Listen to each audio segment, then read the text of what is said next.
परमाणु हथियार, ये नाम सुनते ही जहन में एक रहस्यमयी तस्वीर बनती है ना?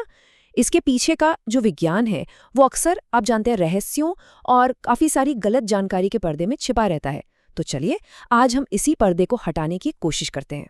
ये बात अक्सर सुनने में आती है, खासकर खबरों में, कि भाई किसी देश को परमाणु बम बनाना है तो उसे 90% तक यूरेनियम को एनरिच करना पड़ेगा। लेकिन जैसा कि ये कोट एकदम साफ साफ कहता है, ये बात सच नहीं है, ये महज एक मिथक है। तो फिर असली कहानी क्या है? सच्चाई क्या है? चलिए इस सवाल की तह तक जाते हैं और इस पहेली को सुलझाते हैं। और हम शुरुआत करेंगे एकदम बेसिक बातों से। ठीक है, तो सबसे पहले एक आज का परमाणु सवाल। इस विषय को ठीक से समझने के लिए इसे आज की दुनिया से जोड़कर देखना जरूरी है। हाल फिलहाल में ईरान के 60% एनरिच्ड यूरेनियम के भंडार पर काफी चर्चा हुई है। पर क्यों? आखिर ये 60% का आंकड़ा इतना जरूरी क्यों हो जाता है? और इसी सवाल के साथ हम आते हैं संवर्धन के विज्ञान पर। तो थोड़ी देर के लिए राजनीति से हटकर उस बुनियादी साइंस को समझते हैं कि आखिर ये एनरिचमेंट या संवर्धन, इसका मतलब होता क्या है। देखिए, परमाणु ऊर्जा हो या हथियार, दोनों का राज छिपा है यूरेनियम के एक बहुत ही खास और काफी दुर्लभ प्रकार को अलग करने में। इसका नाम है यूरेनियम 235। यही वो चीज़ है जो एक न्यूक्लियर चेन रिएक्शन को आप कह सकते हैं चलाए रख सकती है। और ये कितना दुर्लभ है, इसका अंदाजा इस चार्ट से लगता है। अगर हम प्राकृतिक यूरेनियम को देखें तो उसमें 99.3% तो यूरेनियम 238 होता है और जो काम का यूरेनियम 235 है वो महज 0.7% होता है। बस यही छोटा सा नंबर है जो संवर्धन की प्रक्रिया को इतना जरूरी बना देता है। तो अगर बिल्कुल सीधे और सरल शब्दों में कहें तो एनरिचमेंट का मतलब है यूरेनियम 235 के प्रतिशत को उस 0.7% से कहीं ज्यादा बढ़ाना, इतना बढ़ाना कि एक चेन रिएक्शन शुरू हो सके। तो ठीक है, हमारे पास कच्चा माल तो आ गया। अब इस कच्चे माल से आगे बढ़कर देखते हैं कि पहली पीढ़ी के परमाणु हथियारों में यानी एटम बॉम्ब में इसका इस्तेमाल कैसे किया गया। और ये हमें वापस उसी मिथक पर ले आता है जिससे हमने बात शुरू की थी। जो हिरोशिमा पे बम गिराया गया था उसमें 90% नहीं बल्कि 80% एनरिच्ड यूरेनियम था। और आज की टेक्नोलॉजी के साथ 60% एनरिच्ड यूरेनियम से भी एक बहुत शक्तिशाली बम बनाया जा सकता है। अब समझ में आया कि ईरान का वो 60% वाला आंकड़ा इतना अहम क्यों है। लेकिन एक साधारण परमाणु बम, वो तो बस एक शुरुआत थी। ये तकनीक जितनी विनाशकारी थी वो सिर्फ पहला कदम था।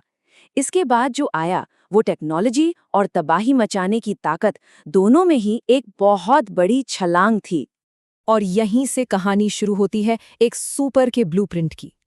ये था दूसरी पीढ़ी का हथियार, थर्मोन्यूक्लियर बम, जिसे हाइड्रोजन बम या एच बम के नाम से भी जाना जाता है। देखिए, इस क्रांतिकारी डिजाइन को कहते हैं टेलर उलम कॉन्फ़िगरेशन। ये सभी आधुनिक थर्मोन्यूक्लियर हथियारों का डिजाइन है। इसका जो मूल सिद्धांत है वो 2 स्टेज वाली एक प्रक्रिया है। इसमें एक फिशन बम, जिसे प्राइमरी कहते हैं, वो एक ट्रिगर का काम करता है, एक बहुत बड़ी फ्यूजन रिएक्शन यानी सेकेंडरी को शुरू करने के लिए। तो चलिए एक एच बॉम्ब की बनावट को देखते हैं। आखिर ये पेचीदा मल्टी स्टेज डिवाइस काम कैसे करता है, इस पूरी प्रक्रिया को स्टेप बाय स्टेप समझते हैं। ठीक है, तो ये है फायरिंग सीक्वेंस। सबसे पहले प्राइमरी यानी जो छोटा इम्प्लोजन टाइप फिशन बम है वो फटता है। अब इस धमाके से जो एक्सरे निकलती हैं वो एक खास रेडिएशन केस में भर जाती हैं और वो सेकेंडरी स्टेज को जबरदस्त तरीके से गर्म करती हैं और कुचल देती हैं। फिर ये जो बेहिसाब दबाव और गर्मी है वो सेकेंडरी के अंदर के फ्यूजन फ्यूल जैसे लिथियम ड्यूटेराइड को जला देती है और इससे निकलती है भारी मात्रा में ऊर्जा। पर एक मिनट, यहाँ एक सवाल उठता है। एक्सरे, जो कि असल में रोशनी के फोटॉन्स ही हैं, वो इतना ज्यादा दबाव कैसे बना सकती हैं कि एक फ्यूजन रिएक्शन शुरू हो जाए? ये एक जबरदस्त सवाल है और इसका जवाब इस हथियार के डिजाइन के सबसे बड़े रहस्यों में से एक है। देखिए, इस इम्प्लोजन के पीछे 3 सिद्धांत माने जाते हैं: radiation pressure, foam plasma pressure और टेम्पर पुशर एब्लेशन।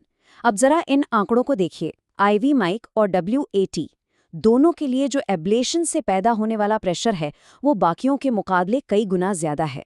तो होता यह है कि एक्स-रे सेकेंडरी की बाहरी परत को तुरंत भाप में बदल देती हैं और वो भाप एक रॉकेट की तरह बाकी हिस्से को अंदर की तरफ एक अविश्वसनीय ताकत से धकेलती है। ये न्यूटन का तीसरा नियम है, बस एक भयानक पैमाने पर। और ये दबाव कितना होता है, इसका अंदाजा लगाना भी मुश्किल है।